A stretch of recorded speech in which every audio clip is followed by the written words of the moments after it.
Hi, everyone. Welcome. I'm Quartz CEO Zach Seward, and this is Make Business Better, Quartz's new weekly live show right here on LinkedIn. Every Tuesday at 11 a.m. Eastern Time, I'm talking with business leaders who are committed to making business better through their own work and who can come on and share practical advice for all of us to apply in our own lives and jobs. Today's episode, the topic is leading a company through growing pains, how leaders can navigate what we'll talk about as the messy middle period of any new company. In the next 15 minutes, we're going to give you the Quartz essentials on what we mean when we talk about the messy middle. Insight from someone who literally wrote the book on this topic, Scott Belsky, the Chief Product Officer at Adobe, who will join us in a minute, and advice for how you can optimize your processes and culture to weather the inevitable peaks and valleys of change in a growing company.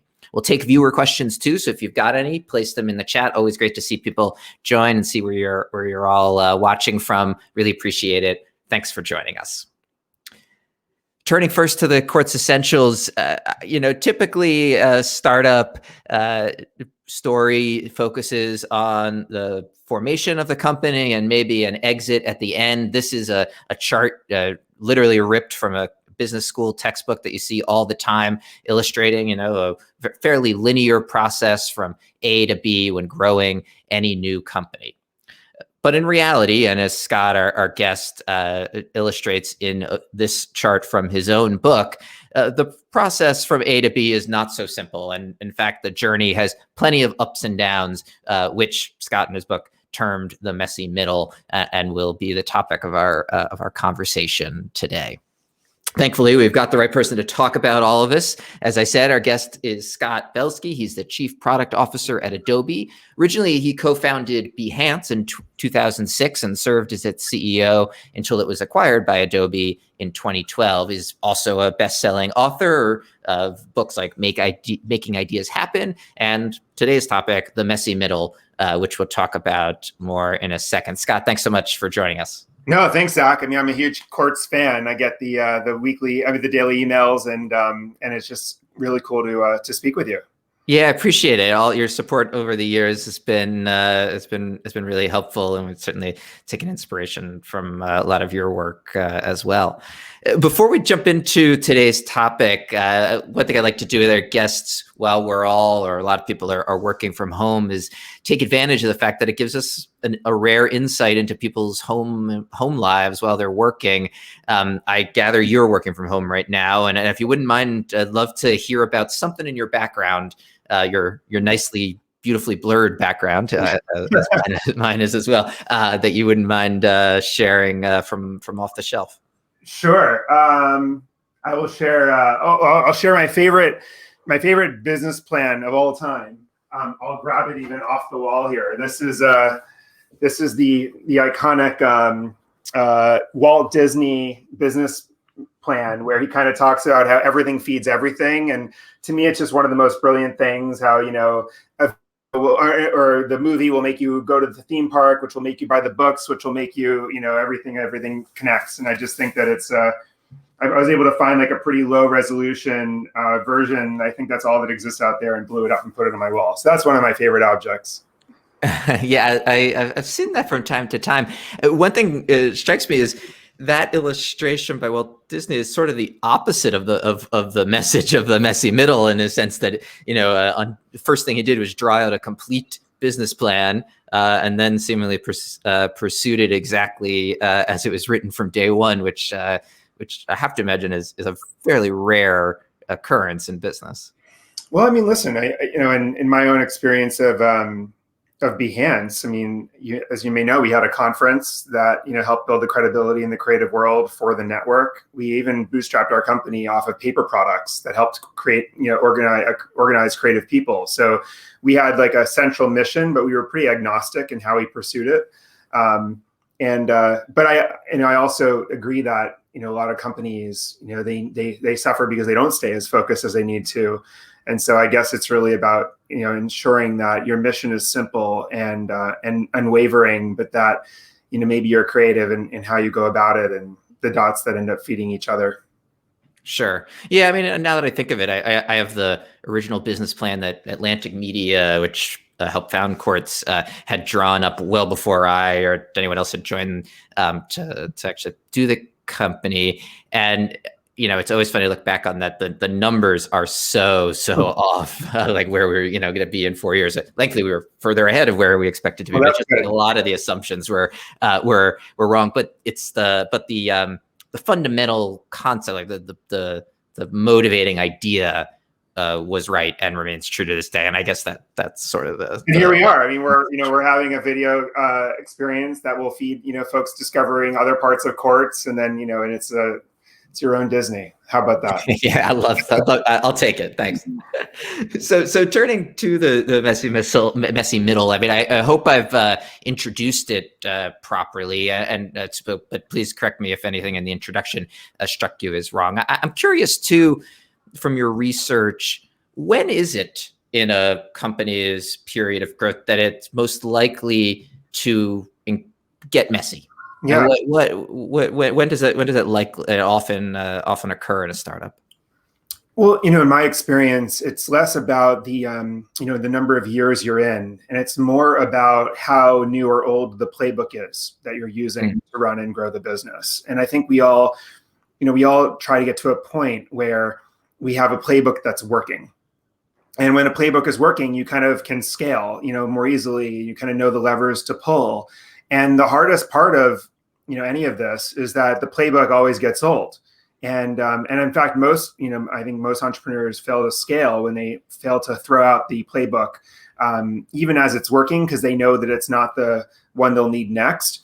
And then you kind of go back into a messy middle again, because everything starts to churn. You realize that the people you had that were the right people are the wrong people in some cases. And the customers maybe even that you were targeting are now the customers you shouldn't be targeting. So when everything changes, and so I think, the question is really about, how often do you go through those changes as you grow a business? And, the answer is you're going through them in periods indefinitely, unless you get to a point where you're like, listen, what I have right now is exactly what I want, and I don't want to grow, which is actually sometimes the right answer. I think that we also sometimes, shun that concept, but in fact, why not? Why can't you have a stable entity and not go through any more change? So maybe we turn to your own personal experience of growing Behance, so 6 or 7 year period from founding it to and sold it to Adobe. What were the messy periods like at Behance? How did you experience them then? Yeah, so a few of the messiest periods, one was certainly hiring some really great people and then realizing that everything we were doing from a technology perspective was wrong, and we had to kind of rewrite everything. So that was I call those actually the lost years of Behance. There were basically 2 years where I feel like we kind of drifted sideways as a result of that, that new playbook and that new group of people that we brought in. Another messy period was actually having to kill a lot of the things we were doing to focus on the few things that mattered most. So we had a task management tool for creatives, and it was working. It was like successful enough to keep doing it, but that we also recognized that 50% of our time was always allocated towards something that we didn't think would really change, our industry. And the hardest decision maybe in that year or so was pulling the plug on something that customers liked in order to really, zero in on something that we felt only we could do. And, that's in hindsight, it was an easy decision, but at the time it was really like, we didn't agree.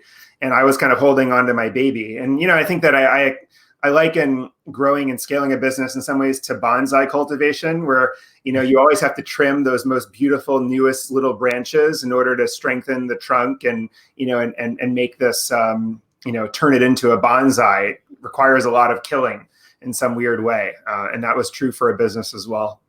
So when you were in the thick of that messiness, say maybe that 2 year period when leadership wasn't right, at least in retrospect, how did you handle that as a leader? Was it, I don't want to presume what the conditions were in the company at the time, but I've got to imagine employees were noticing things weren't working as well as they used to, something needed to change. You can tell me what the details were, but as the person that they were then turning to for what the hell are we going to do about this? How open were you able to be in acknowledging the messiness, and showing a path forward? Well, I think there are maybe two or three parts to that. The first is having, recognizing that every organization, every team is almost like its own immune system. And if you really listen to it and you pay attention to what's being rejected and why, you can start getting a feel for, what's not working, what processes are antiquated and outdated, what people are in the wrong roles. And it's easy to kind of let go of the immune system and not feel it anymore, especially as things scale and as things distract you and you start getting attention as a business, and therefore stop paying attention to the mechanics and whether they're really working or not. And so, so part one was kind of like A/B testing how we were working, like sometimes saying, hey, just because this is working, let's try to, let's try a B version. If so-and-so is always running social media or the community management team, let's give so-and-so a try and let's just do a rotational program and let's just compare A to B. And so it was kind of optimizing the way we were working by purposefully tweaking things that were working to see if we could make them even better and kind of discover a better way of doing something. So I would say that was part of it, and paying attention to the immune system to figure out what things needed to be tweaked or optimized potentially. And then another part of it was, always having a very kind of open conversation about the business, focusing on the things that didn't work as much as the things that did. A lot of postmortems. I remember, we would oftentimes get together and be like, what could have gone better there, and what are the two or three things we learned from, that bad build last night where we had some downtime, things like that. Well, it certainly requires vulnerability, and part of you as the leader to acknowledge not everything is working, right?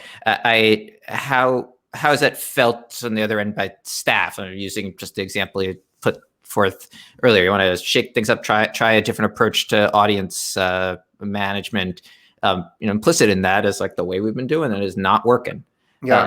How do you approach that without discouraging everybody who's been working toward that strategy to date and sort of implicitly criticized by that change? Yeah, I mean, it kind of goes to my principle of always being optimistic about the future, but somewhat pessimistic and pragmatic about the present. And I do always try to have in meetings, especially when we're trying to solve problems, I do try to start by reiterating why we're the right team or why we're going to how we're going to figure this out. That optimistic, we're here to solve a problem and we're the right people to do it. And then going straight into, but here's what's going wrong. These are the things that we're missing. These are the things we're behind on. These are the KPIs that we missed, the goals that we didn't accomplish. And I'm worried. I'm worried that we're not gonna capitalize on our window here, which is closing. And it's sort of that sense of urgency and that vulnerability around sharing fears transparently, as opposed to putting lipstick on the situation and saying, hey, everything's dandy, but then ending with more energy. I mean, that's another crucial piece here, is leaders can't leave meetings with people distraught and hopeless. You kind of have to end by saying, so that's the reality. That is what we are facing. We've got a lot of work to do. But once again, like, this is ours, and if you take a step back, everyone, we're winning. We actually have what we think is the best product and the best plan in the market. And I think that's part of the leadership approach to those messy periods. You mean the message is we have the right idea.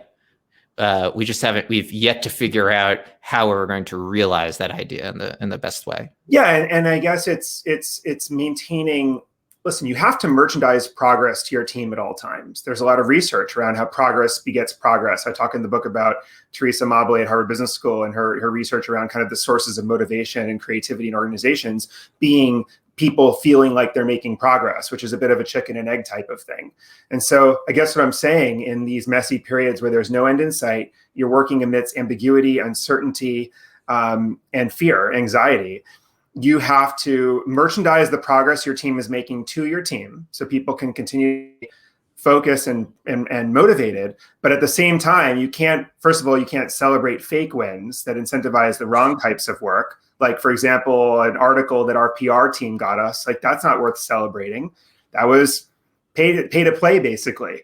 But what we should not Quartz, not at Quartz, and but we should also be, but we should be celebrating the milestones that we set up for ourselves that were legitimate rewards that are driving the right direction. And so I think when you were asking about, the vulnerability of a leader and how you kind of bring a team through those messy moments, it's not just making people feel good about themselves. That's not sufficient. In fact, that can be detrimental. It's really about merchandising the progress you are making, but also facing the reality and feeling that sense of urgency, and not softening the blow of those learnings for the team. Something you referenced earlier, I wanted to dig into a little bit more. When a company's hitting a rough patch or a messy middle, as it were, I think there's a tendency of management to gin up a reorg.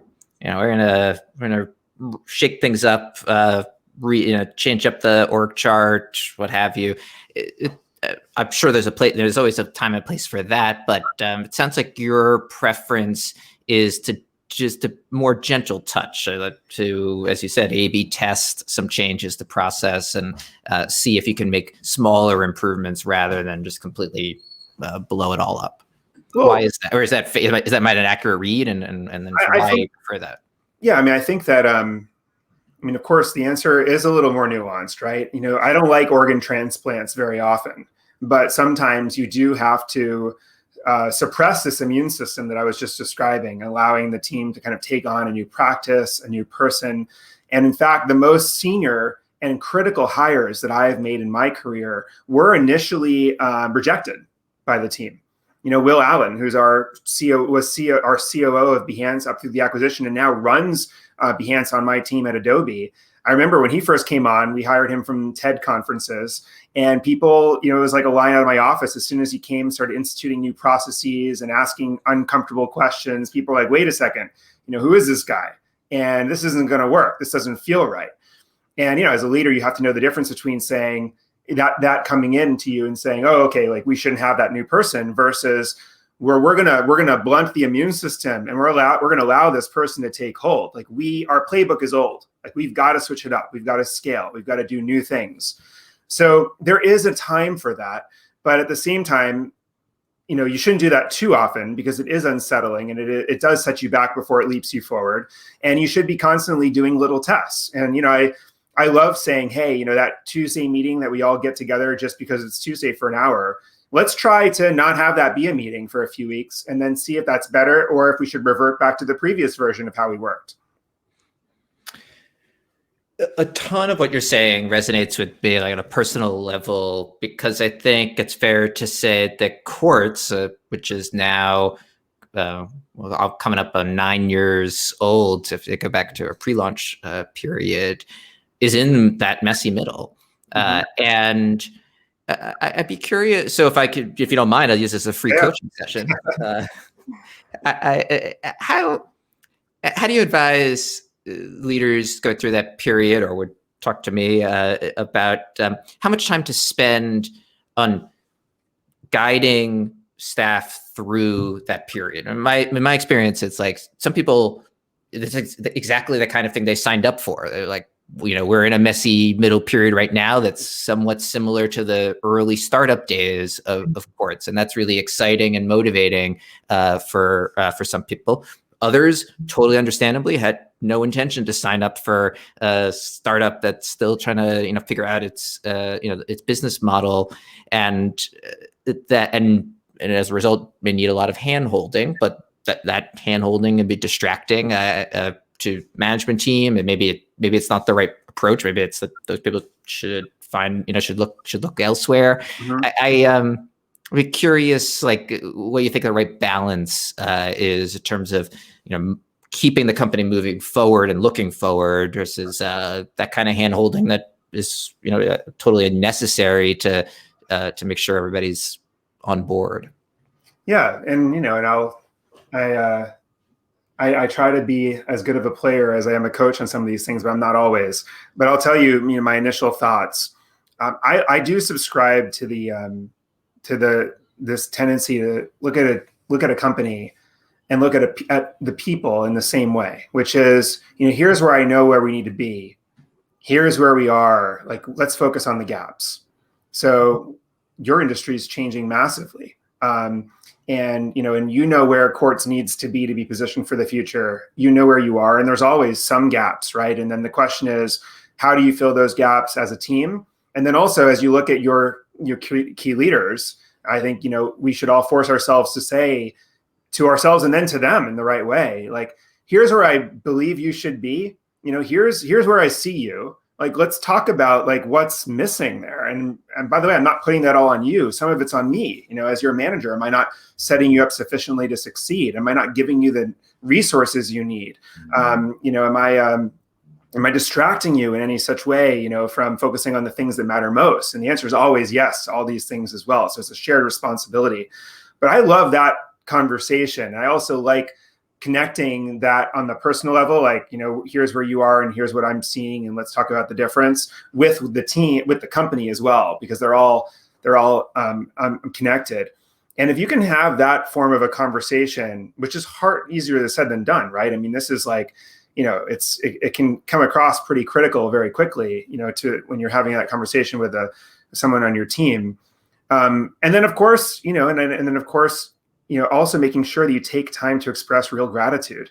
I think it's, I always like to, say that credit is not just about, it's not just about, giving accolades to somebody. It's also about giving influence to them.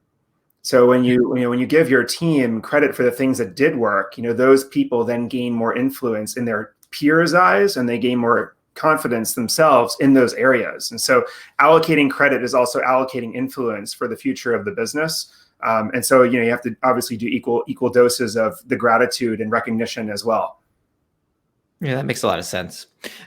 You could argue every company in the world went through, or may still be going through, a messy middle period of sorts, thanks to the global pandemic.